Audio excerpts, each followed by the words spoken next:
It was an emotional and a productive weekend for the Cardinals as they take 2 of 3 from the Pirates. It was the final regular season home series for Albert and Yadi. We'll talk about their impact and greatness. We'll recap the good and the bad on the field from the weekend. We've got the latest on the recoveries of Jordan Hicks and Tyler O'Neill. Plus, we'll give you the latest on the playoff picture on today's episode of Locked On Cardinals. You are Locked On Cardinals, your daily St. Louis Cardinals podcast, part of the Locked On Podcast Network, your team every day.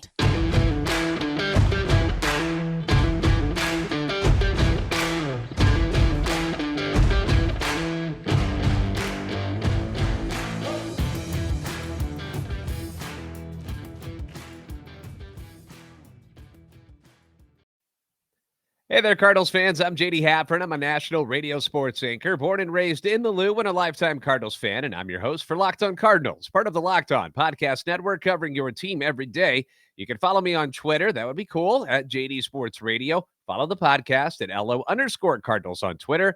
I want to thank those of you who make Locked On Cardinals your first listen every day. We are free and available wherever you get your podcasts, on iTunes, Spotify, Google Podcast. We're also available on YouTube. Make sure to like and subscribe, hit that notification button, and comment so you can interact with us.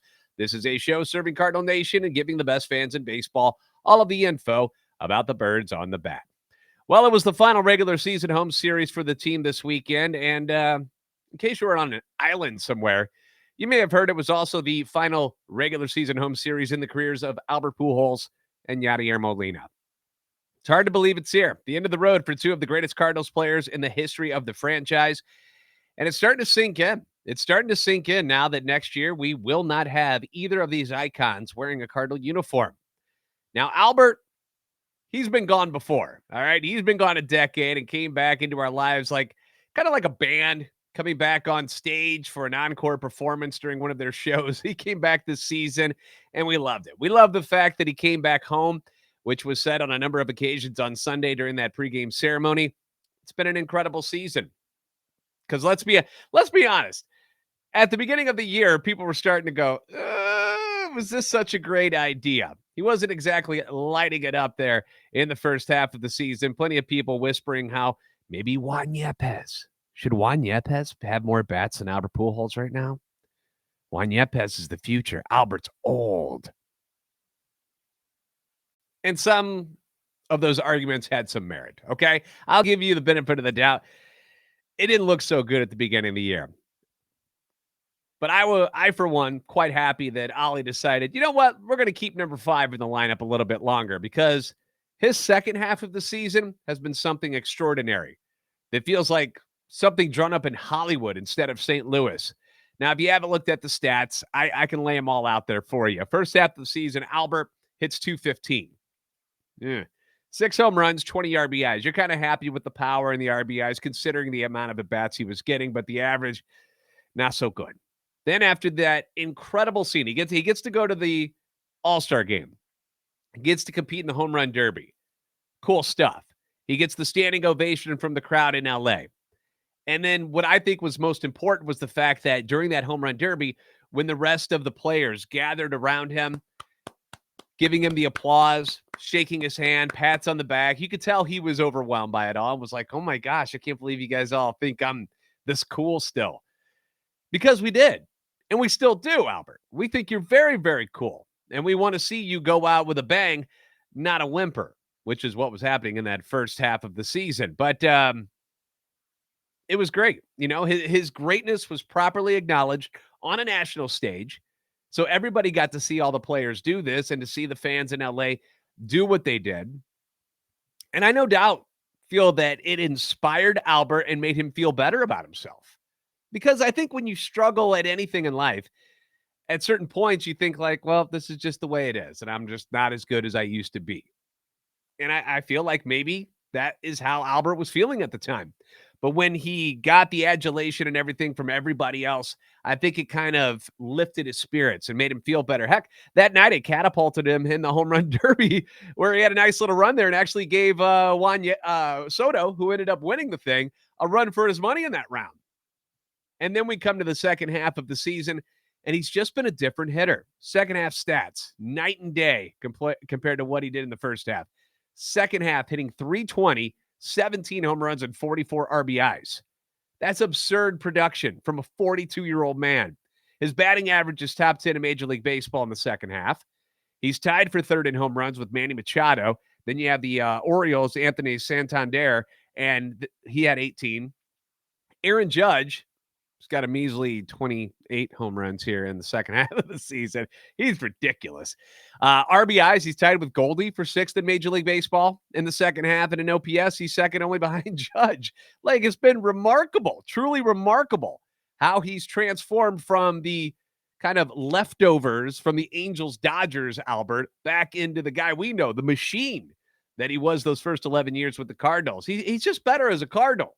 And I don't know whether it's just he's more comfortable in St. Louis, which is it could be. I don't know if he just loves playing at Busch Stadium. I don't know. Busch Stadium's not a hitter's ballpark. It's meant for pitchers. And he crushes it there. And as great as all the individual accomplishments have been, you know, the 700 home run club, he's tied Babe Ruth in the RBIs for second all time. He's also given this team, which is trying to win a World Series, a legit number 5 hitter behind Arenado. Because now you got Goldie, Arenado, second half Albert. That's a pretty sick heart of the order, considering the production you've gotten out of all three of them. But what's going to be even more odd, at least in my opinion, is not seeing number 4 Yadier Molina behind the plate anymore. The guy's been an absolute rock for the Cardinals for 19 years at a position that people just don't last this long at. Ivan Rodriguez played 21 seasons in Major League Baseball, holds the record for the most games as a catcher. Then you've got Carlton Fisk, who did it in 24 seasons. Then you've got Bob Boone, who also played 19, and now Yadi, who's wrapping up his 19th season. This position does not allow you to play a long time. These guys that I just mentioned, oddballs. That's not supposed to happen. The constant up and down on the knees. Go right now. Go squat and see how long you can do that. And then try doing that for 9 innings of baseball. 5, maybe 6 days a week. It's crazy how difficult it is. The foul balls.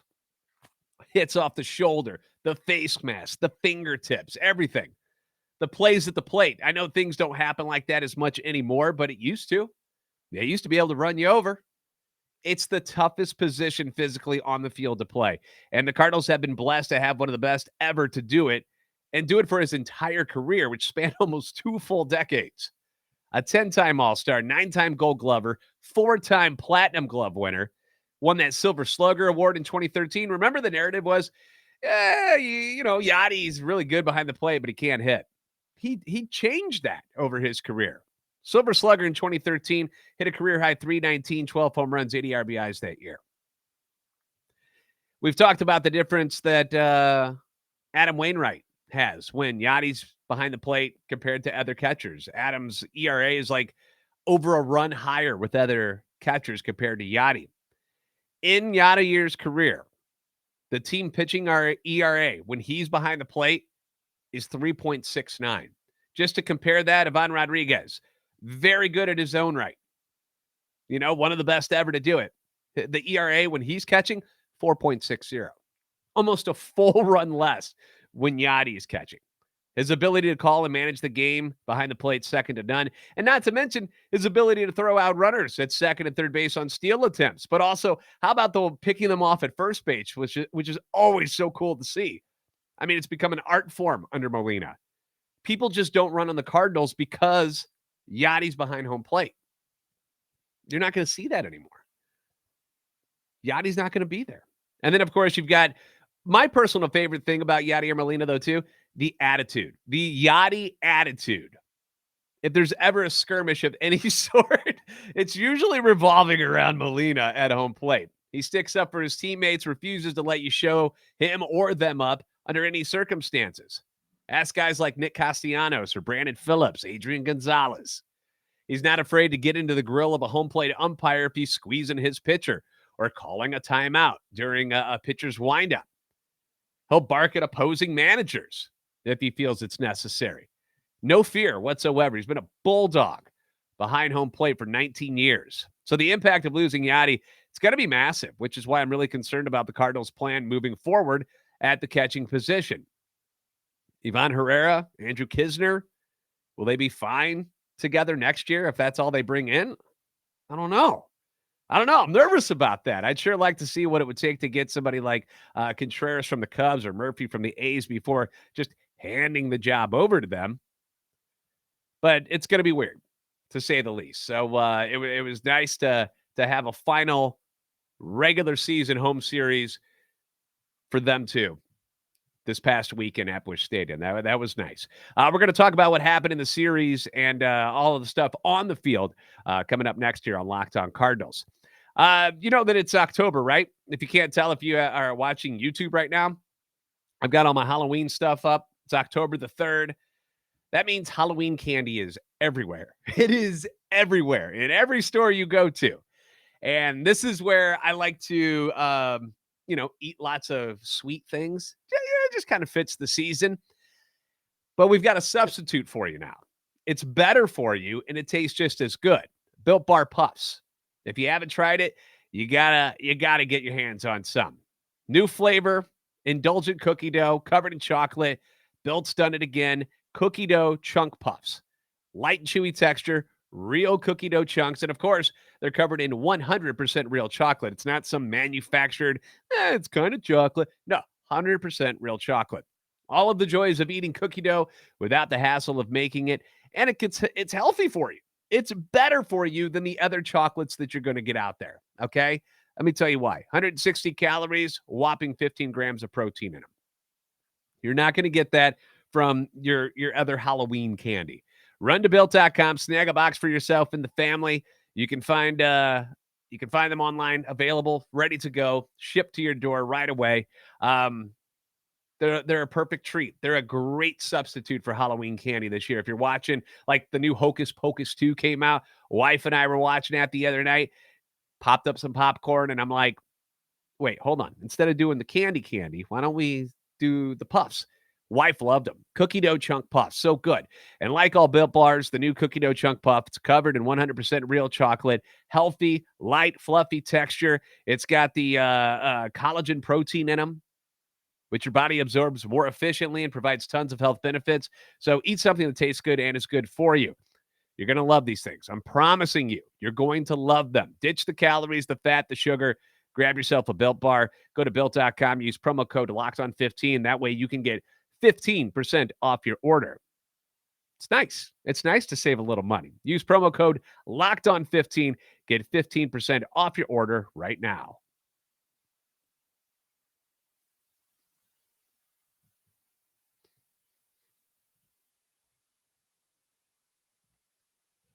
So Friday night, the Cardinals honored Albert for hitting number 700 in a pregame ceremony. And again, it sucks that didn't happen at Busch Stadium, but life goes on. No use in whining about it anymore. And to make the fans feel a little bit better, Albert said, fine, I'll hit another one for you. Hit 701 on Friday in front of the home crowd, which was awesome. The home run off of former Cardinal Johan Oviedo in the fourth inning tied that game up at 1 apiece. In the fifth, Brendan Donovan and Paul Goldschmidt singled. Nolan Arenado followed with his 101st RBI of the season.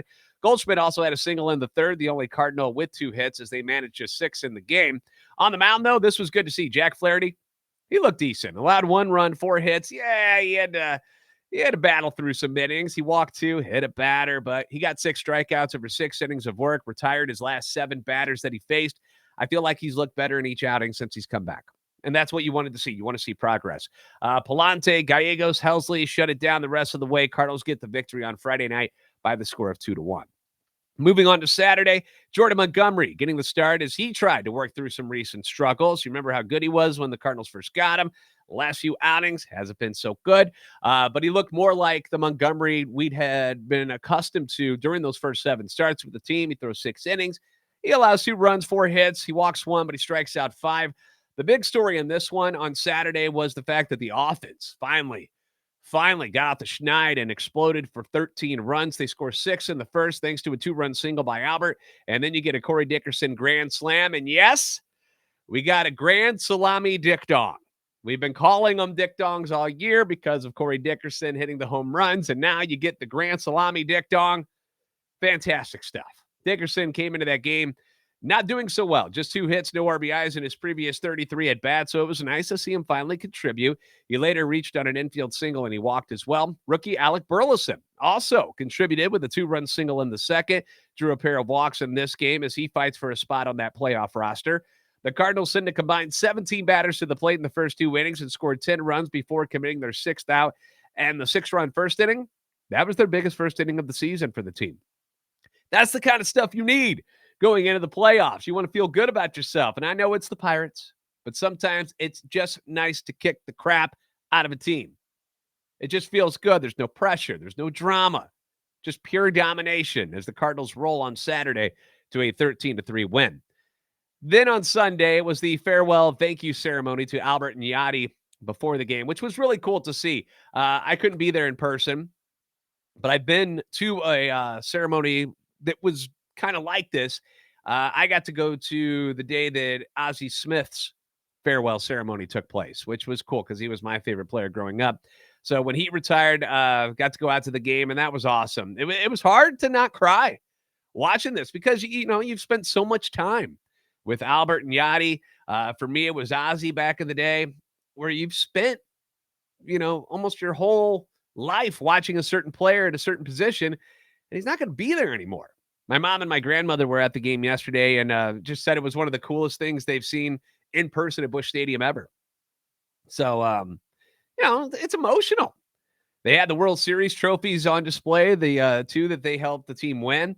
They got showered in gifts like golf bags with golf clubs, by the way, which was pointed out because the Dodgers gave them custom golf bags as well. But the Cardinals were like, we put in clubs too. Okay, we did that.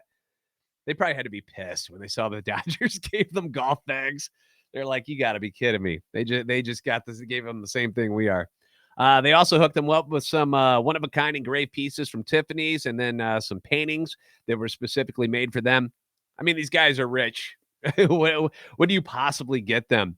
If anything, just on a personal level, I would have got them like a bunch of joke gifts, like St. Louis Cardinal rocking chairs, or like some Cardinal walkers, and then put little baseballs on the bottom. You know how, like, for the old people, they got tennis balls on the bottom, put some stuffed baseballs on the bottom and say, look what we got you guys to get you into retirement.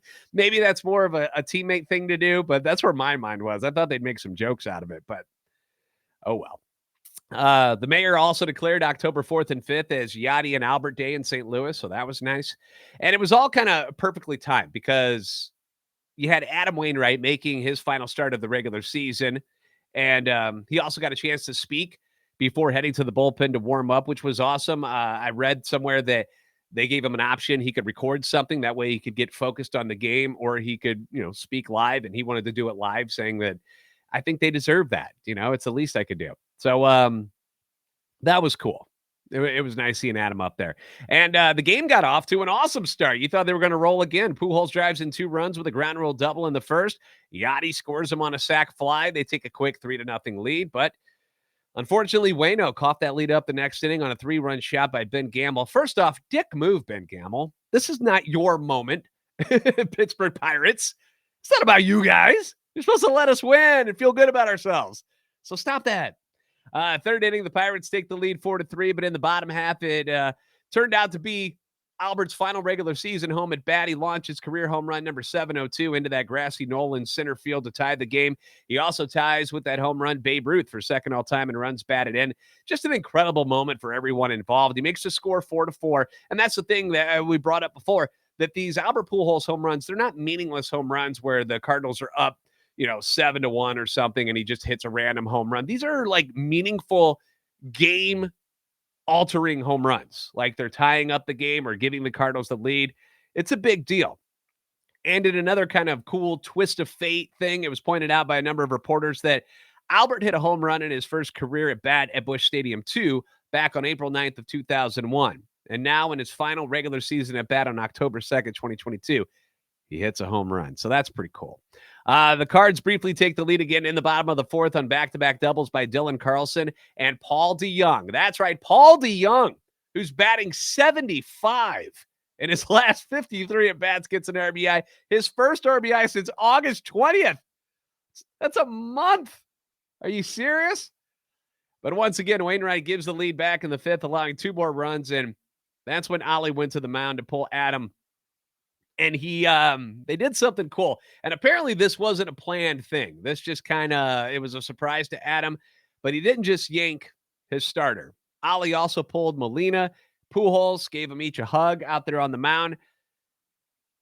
Pujols was starting at first base yesterday, in case you're wondering, normally DHs. But and then the three got to walk off the field together at Busch Stadium one final time in the regular season. Pretty cool stuff. I would love for some kind of artist to have a painting of that. I bet you that would sell like hotcakes if you came up with that idea. I am not a painter, so I can't do it. But for those of you who are artistic, do that. I bet you a lot of people buy it. Sucks they weren't winning at the time when it happened, but a memorable moment to say the least, and it's hard to believe. We may never see them do that again, get to walk off the field together. We don't know. Waino last year's 4 2/3. He allowed 6 runs, 6 hits, walks 2, punches out 4. His decline in September has led many of us to wonder what his role in the postseason is going to be, at least in this upcoming wild card round, right? In his final 6 starts of the year, he pitched a combined 28 2/3 innings, allows 23 runs on 44 hits. We've talked about the dead arm thing. Adam said after the game that he thought his curveball was better, but still obviously not working all that well. These are the Pirates, by the way, who aren't all that good, and they knocked him around. So if his name isn't Adam Wainwright, there's no way you're considering letting him start in this first series, right? Cardinals never touch the plate again. They fall in the series finale 7-5. Rob Raines at STLSportsPage.com noted that Sunday's attendance of 46,680 brought the season total to 3,320,551, which is an average of 40,994 fans at each game this season at Busch Stadium. Well done. Well done, Cardinals fans. That's how you do it. The team now heads to Pittsburgh for the final 3 games of the regular season, starting tonight with both Miles Mikolas and Jose Quintana in the game, which then lines them up for starts in the postseason.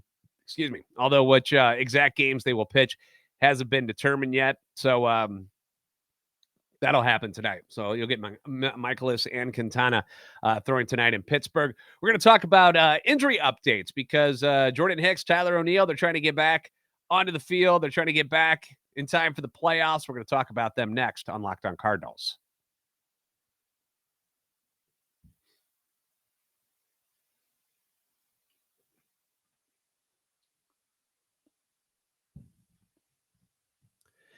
All right, injury update time.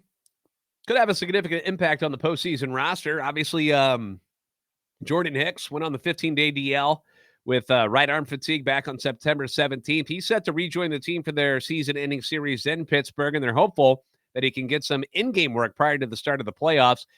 Obviously, a massive piece to that bullpen puzzle, so that's great news that he's feeling pretty good after his bullpens this past week, and I would assume he's going to get into one of these games. Probably not tonight, but Tuesday and Wednesday for sure. One of those. O'Neill, still working his way back from his latest hammy issue. Isn't really all that close to returning to game action just yet. O'Neill has hopes of playing in at least one of the 3 games in Pittsburgh, but it's not a guarantee.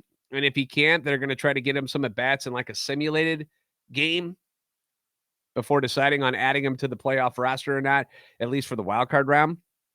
Now, Ollie said it wouldn't be necessary for O'Neill to play in a regular season game to be on the playoff roster, but he will have to have gotten in a variety of at-bats before the postseason begins. Will a Rusty O'Neill be a better option than Juan Yepes from the right side of the plate? I don't know. I mean, defensively, O'Neill superior to Yepes, but that's not really what you're as worried about. You need production at the plate.